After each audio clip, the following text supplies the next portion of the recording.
আপা অনেক কষ্ট খুঁজে বের করছে আদনান ভাইরে। ভাইয়ের তো পুরাই পাগল হয়ে গেছে। ডাস্টবিন থেকে তুলে খাবার খাচ্ছিল, দেখে আমার রাস্তার কুকুরও খাইনি।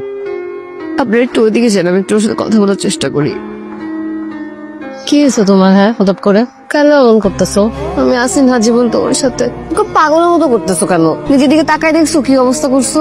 কবিগুরু রবীন্দ্রনাথ ঠাকুর একটা কথা বলেছে, that guy took my cigarettes. আর বিড়ি নিয়ে গেছে, বিড়ির প্যাকেট একটাও ছাড়ে নাই, সবগুলো দুমড়ে মুচড়ে বের হয়ে চলে গেছে। খাবো কি? বিড়ি তো ভালো জিনিস না, ক্ষতিকর স্বাস্থ্যের জন্য।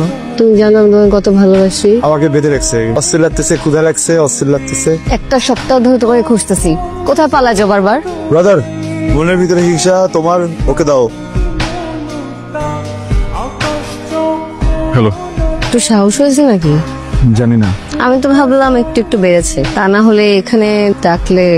আমি তোমাকে কিছু কথা বলবো, তুমি শুনবে? আমার চোখে চোখ রাখবে? তোমার চোখ তো এখনো নিচ দিকে। চোখ ভয় পায়, যদি না পাওয়ার বেদনায় কাঁদতে হয়। জুই বোকা ছেলেটা প্রেমে পড়েছে, ও কারো পায়ের সাথে পা মিলিয়ে হাঁটতে চায়, চোখে তাকিয়ে বলতে চায় ভালোবাসে। ফুল নিলাম। জুই, পকেটের শেষ টাকা দিয়ে ফুলগুলো এনেছিলাম, বিনিময়ে কিছু না পেলে খুব কষ্ট হবে, মনটা তো দিয়ে যেতে পারো।